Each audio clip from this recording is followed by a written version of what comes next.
and welcome to AskDrOlson.com. My name is Dr. Greg Olson, and I'd like to welcome you today. Let me tell you this, as you're visiting here, I'm here to help you. I am a wellness expert, and as a wellness expert, we focus on three main areas as the cause of your problems. Let me ask you a question. If there was something with regard to your health or your life that you could change, what would it be? Would it be that neck pain that's been giving you headaches and pain into your arms? Would it be that low back pain that's kept you from your activities and maybe in bed? Would it be that sciatica giving you pain down your legs? And could it be that carpal tunnel syndrome with pain, numbness in your hands? Is it that hypothyroid problem allowing you to be fatigued and sluggish? Is it your digestion? Whatever the problem may be, let me tell you, I'm here to help. As a wellness practitioner, as I mentioned before, there's three main areas that we look at. Let me tell you about them. The first area has to do with poor nutrition and chemical toxicity. With poor nutrition, that simply means the food that you're eating is junk and is causing problems with you. Chemical toxicity has to do with the fact that we're exposed to 82,000 chemicals. Between poor nutrition and the chemicals that we're exposed to, our body can become toxic and make it more inflammatory, painful. That's the first area. The second area has to do with hormone imbalances associated with chronic stress responses.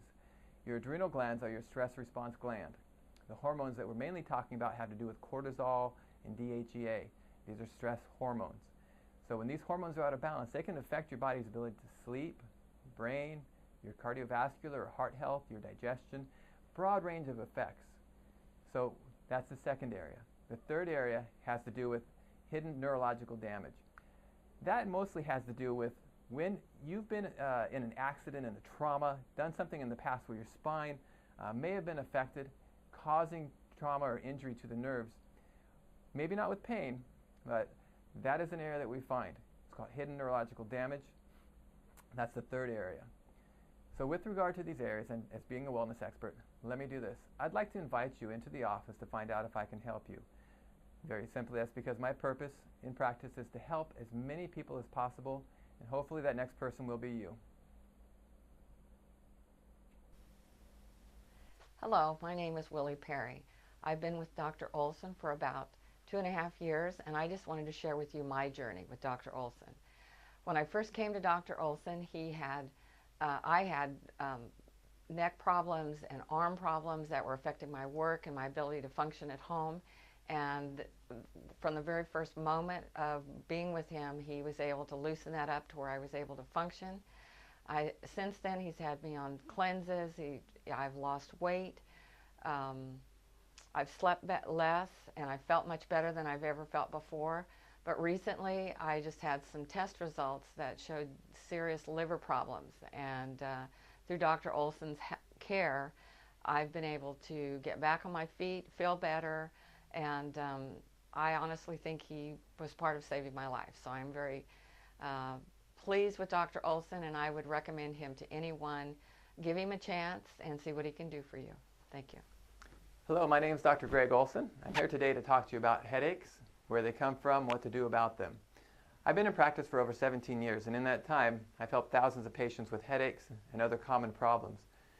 With regard to headaches, there are some common things that we see that are a problem with that. I'll tell you quite up front, with headaches, we don't find it being a deficiency of aspirin, ibuprofen, Tylenol. Those aren't problems that cause headaches. The most common source of headaches coming from the neck, up over the head, and over to these areas come from these structures in the neck, including the vertebrae, the joints, and the muscles. Now, when we look at the spine, we've got a whole lot of area here eligible to cause problems that can refer up to this area of the lower neck, base of the skull, and the head. We have what's called the zygapophyseal joints, that if there's trauma to the spine or in these areas, they can refer what's called sclerogenous pain. They can go up to these areas. Also, we're going down into the neck and shoulders. These muscles up in here are suboccipital muscles. These are very classic as far as being what's called source of what's called myofascial pain and dysfunction, sending pain up to the skull, sometimes causing a headband type of headache. These are some of the muscles that attach from the side areas here, semispinalis muscles. that again have referral pain patterns that can go up to the head. Now let me show you what those can look like. Now many times when we're looking at headaches, we think it's just from the head, but what we've got here is these long muscles that attach in these areas can have what's called trigger points or myofascial pain and dysfunction. This trigger point or area here can be associated with pain through the neck in this area, and this is one of those suboccipital muscles causing a headband type pain. Okay. Also this one here, another suboccipital muscle causing pain up the back side of the head. So what's responsible for that? Sometimes it can be stress or tension.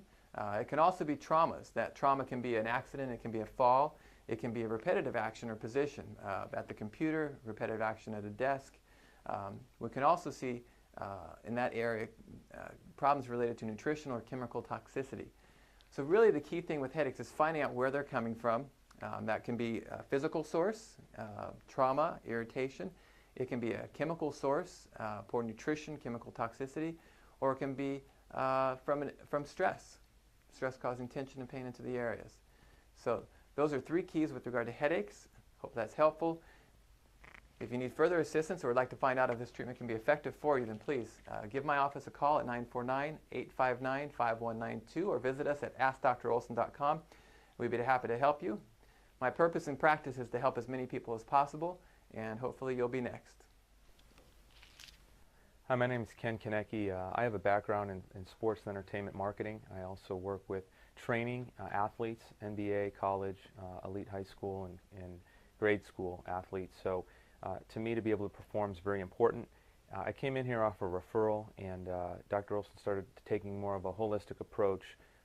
I came in here in very bad shape based on the foods I was eating and not really getting the proper care from a chiropractic standpoint that I needed. So when he diagnosed me with just, doing some things that were a little bit outside of my sphere of understanding, I had to just have some trust and really bank on that he knew what he was doing. So I encourage you to just follow along the plan. He's helped me tremendously. I was in very, very bad shape coming in here, and within 4 months I felt results. Within 6 to 7 months I felt I was back up to par, really doing everything I wanted to do and moving forward and alleviating those things in the future. Based on my understanding of what he was doing over that time frame. So you ask why come in here and allow him to treat you. It's because he knows what he's doing. He's got a gift in that area, and I highly encourage it. And I'm now back helping people through sports, entertainment, and just very grateful.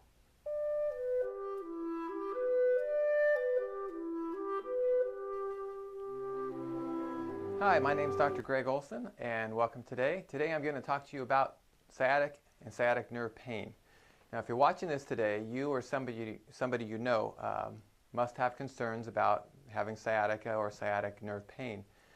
Most of the time when people think they have sciatica, they're talking about pain down their leg.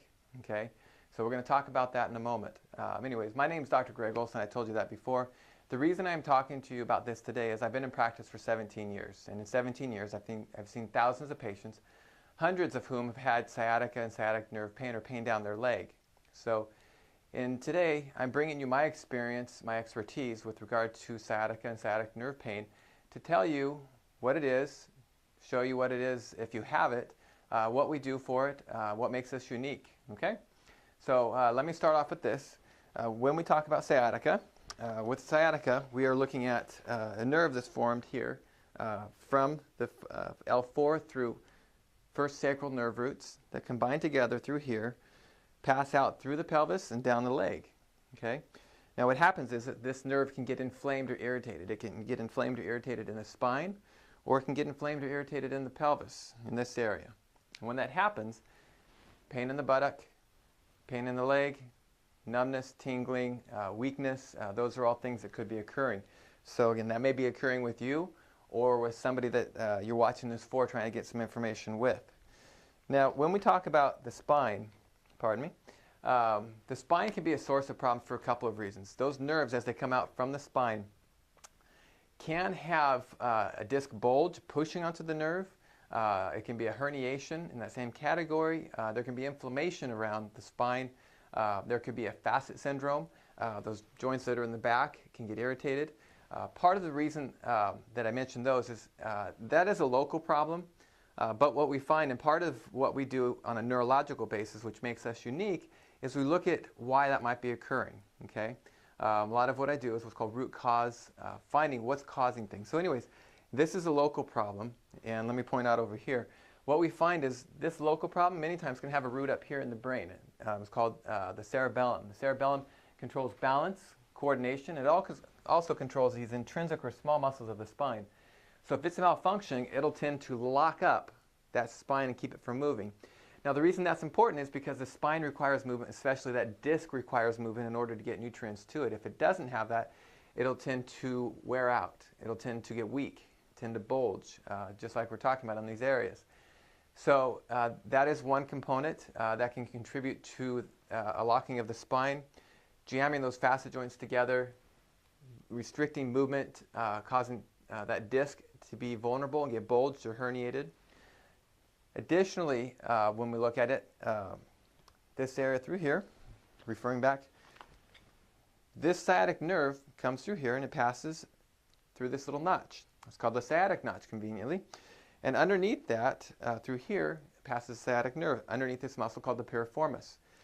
Now, it only does that sometimes. Sometimes it can pass under, sometimes it can pass through, sometimes it can pass over.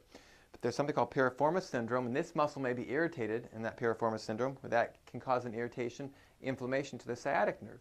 So if that's occurring, up here is not going to do any good for you to treat that. We've got to treat this area here. So the important part of, again, with the sciatica is really to differentiate and find out what the cause of it is coming from. Sometimes looking at it locally, sometimes looking up at the cerebellum, brain function, putting that package together. Now, one common thing that differentiates sciatic nerve from other things is the fact that when you have this pain, the pain could be in your back, it could be in your buttock, and it can go down into your calf and foot as well as numbness. But what happens is the sciatic nerve provides no sensory innervation into these muscles in the back of the thigh. So if you have pain that's in the back of your thigh, most likely you don't have sciatic nerve pain. You may have something else. You may have a different nerve root that's involved that's specific to that. You may have what's called a myofascial pain. Well, Dr. Olson is amazing as far as treating me. Holistically on every level. I came in for back pain, but then realized that I had other things going on in my body, and so he does a holistic approach on health and nutrition and emotional things that are working against you as far as your body, and so he does he treats everything, which has been really amazing. Okay. So I initially I don't have any back pain anymore, but I have other things going on so that he treats. Oh, okay. Or so. Awesome. So what would be your what would be some words that you would tell somebody that was looking for? I would recommend Dr. Olson 100% for anything going on in your body, or he does amazing work. Okay. Well, thank you for doing this testimonial for us. Well, thank you. Okay.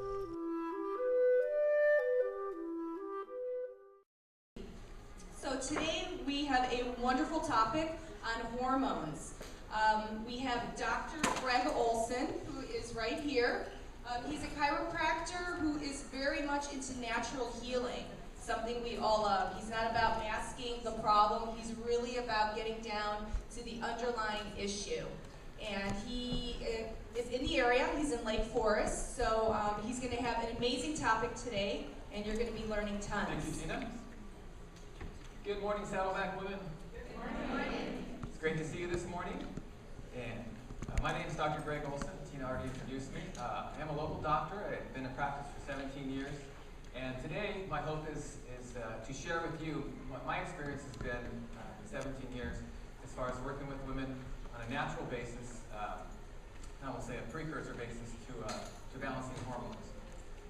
So as we work through this, let me ask you today, how many of you were sent here today by some significant other saying that you need to get your hormones balanced? Raise your hand. So that happens sometimes, but in the course of today, we're going to go over some of the problems that happens with hormones. We're going to talk about different ways to address them or assess them, and then there'll be a little demonstration at the end, and move on from there. So there may be questions that come up for you during the time of the workshop. I'm going to ask you to hold those until the end. I'm going to try to get through this material so I can make sure that you get the information. Okay? When I do these workshops, I always like to introduce that as a doctor, many people think that as a doctor, the job is just to treat people. But if you look up the definition of doctor, doctor means teacher. So as my first role that Hi, I'm Erica. I'm 47 years old. I originally came to see Dr. Olson at the recommendation of my fiance, who was seeing him for some back issues and some other things. I was having trouble with hormones, perimenopause, hormones out of balance, just feeling out of control with that. And I was thinking of seeing a doctor that specifically dealt with that. And my fiance mentioned that Dr. Olson covered all this stuff too, so I came in and had a consultation, and he let me know that he would be available to, you know, pretty much go over all of that and hopefully try to figure out what was going on with me. We did a whole lot of tests and got things under control pretty quickly. And I have to say that it's only been a few months that I've been coming, but I've noticed a big change and I feel a lot better. And what I love about Dr. Olson is that he treats the whole person. I did have some issues with my neck, and we're working on that, but just all the other things that were going on and you know, have just been helped so much. And I can't, you know, recommend highly enough if you are going through that, and I know a lot of women are, and it drives you crazy and makes you feel horrible. If you want to find out what's going on and do something about it and feel like you're past that point where you just are going nuts, you can come on in and see him, and he'll figure out a course of treatment that will work for you, and you'll be pretty happy in a pretty short amount of time.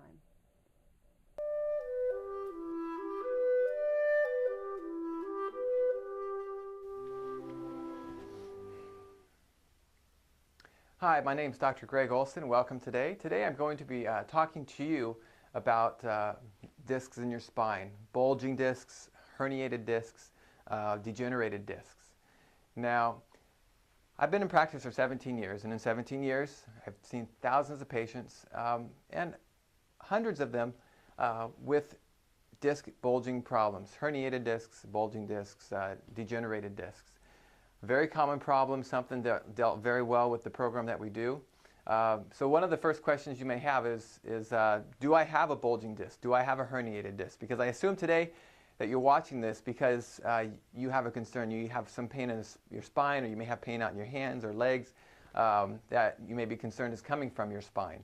So the spine has a set of nerve roots that come out from it. These nerves, right through here, each go out to a specific area. And the most common areas to get these bulges out. Hello, and welcome to AskDrOlson.com. My name is Dr. Greg Olson, and today I'm here to show you how to apply ice. Ice is best applied in situations if you may have some significant pain, either the low back, mid back, neck, it could be the shoulders, the knee. Today I'm going to show you on the spine, on the back. When you apply ice, first thing you want to do is have an ice pack. If you have a cloth-covered ice pack, you can apply this directly to the skin. You would bring up the shirt, apply it directly over, and let that ice apply to the area for 10 to 20 minutes, and then reapply once every hour. If you have made your own ice pack, and it's not cloth-covered and it's ice cubes, then what you need to do is put a protective layer. It could be as simple as a paper towel, bare skin, paper towel over, apply the ice pack, 10 to 20 minutes, and repeat once every hour. If that is too cold to start with, then you can take a towel, thin towel. If it's not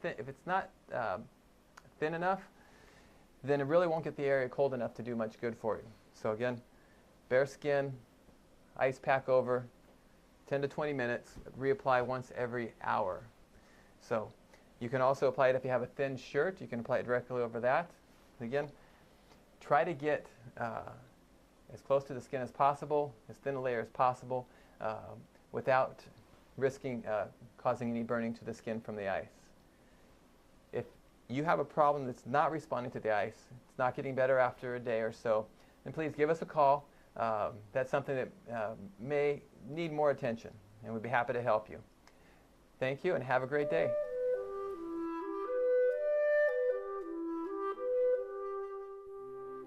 Hi, my name is Dr. Greg Olson, and today we're here to talk about peripheral neuropathy and how to stop the pain of peripheral neuropathy. I've been in practice for 17 years, and I've done over 900 hours of postgraduate training. I'm board certified in chiropractic kinesiology.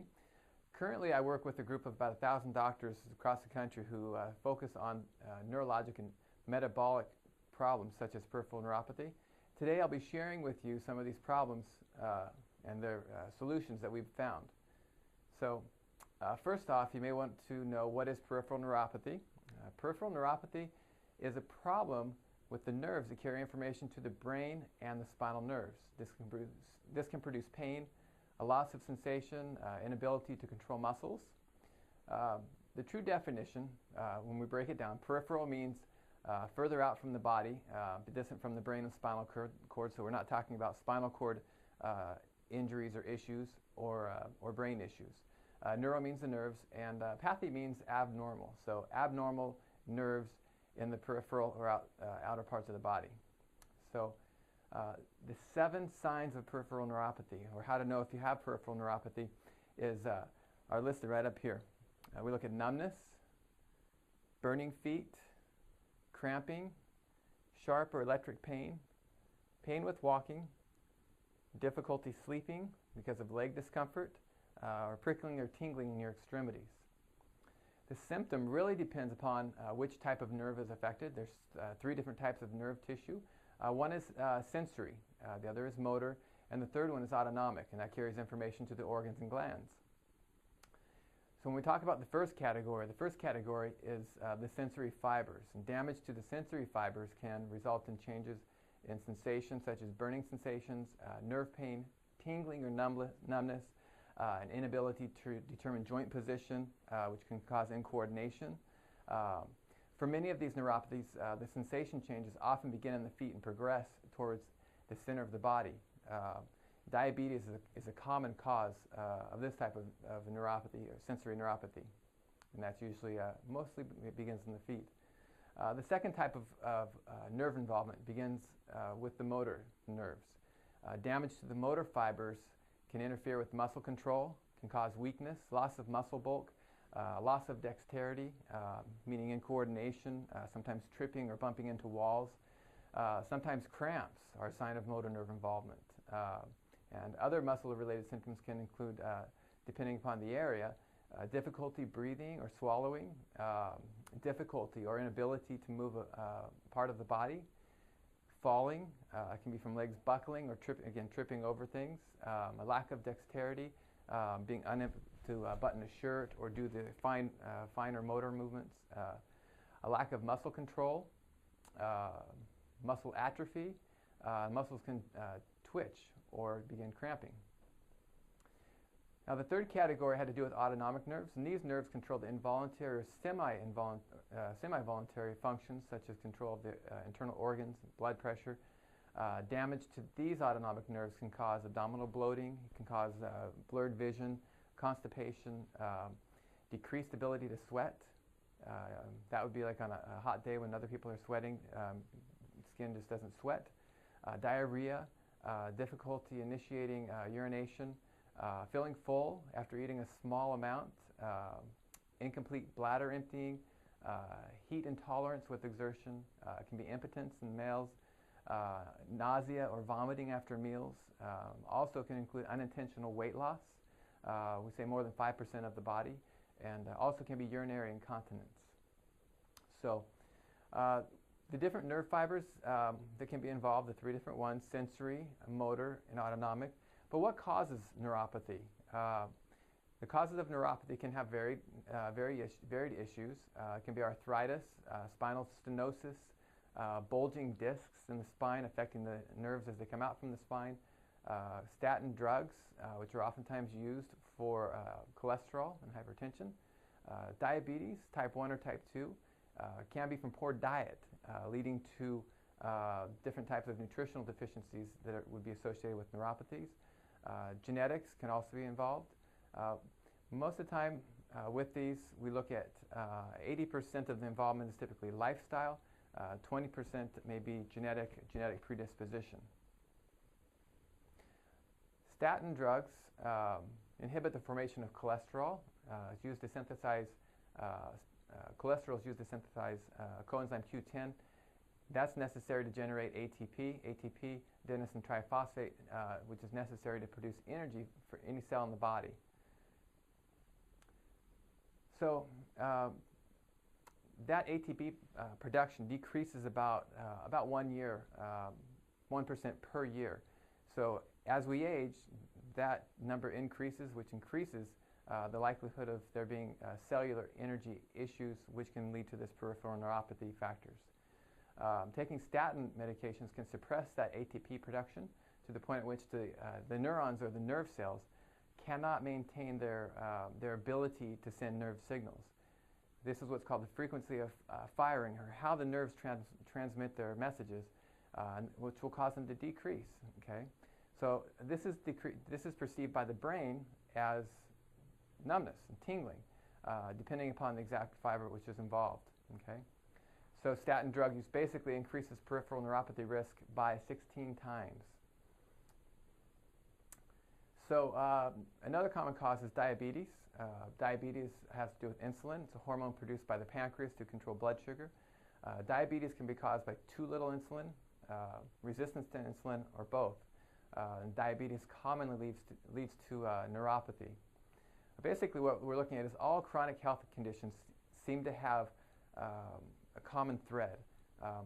Oxygen deficiency, neurological issues or misfiring, metabolic imbalances, blood sugar control, cortisol imbalances, hormone imbalances, anemia, autoimmune attacks, and brain imbalances.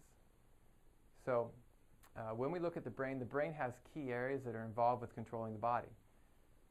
So in that messaging from the brain to the body, we look at things such as neurotransmitters.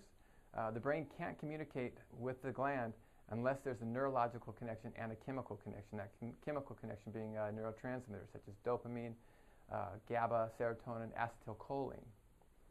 So when there is a problem with this feedback loop to the brain, we can get what's called overfiring of the midbrain. So basically we've got fibers going up to the brain sending the messages. Messages to the brain come back down to the midbrain to an area called the mesencephalon. Mesencephalon, if it's overfiring, can contribute to insomnia, light sensitivity, migraines, urinary tract infections, chronic pain, peripheral neuropathy. So part of this process is looking at your lab ranges. When we look at laboratory ranges, we look to see where they fit. Are they in the normal range? Lab ranges are traditionally very broad in their range. And so what we do is we look at what's called functional lab values, which is a narrower range that allows us to see where problems may be developing. So some lab ranges, you're not going to be out unless you're really high or really low in that functional range. It's a tighter range. And for example, blood sugar in the laboratory range traditionally ranges 65 to 110. From a functional standpoint, we look for 85 to 100. Outside of those ranges, we begin to look at what is not working properly. So the critical areas in the metabolic assessment of peripheral neuropathy would be looking at anemia, which affects oxygen carrying capacity to the nerve and its tissues. Blood sugar, which is the fuel supply for the nervous system in the brain. We also look at the gastrointestinal tract and the liver, fatty acid metabolism. All factors with nerve health, neurological health. So as part of a complete and comprehensive peripheral neuropathy workup, we do a series of neurological tests and a series of metabolic tests in order to determine what is the most appropriate course of treatment based upon what the problem is. So a thorough and comprehensive physical exam ensures an accurate diagnosis. These neurological tests can include blood pressure, pulse rate, looking at pulse oxygen, your heart rate and rhythm, saliva pH, reflexes, your eye tests, cranial nerve, tests for balance and coordination.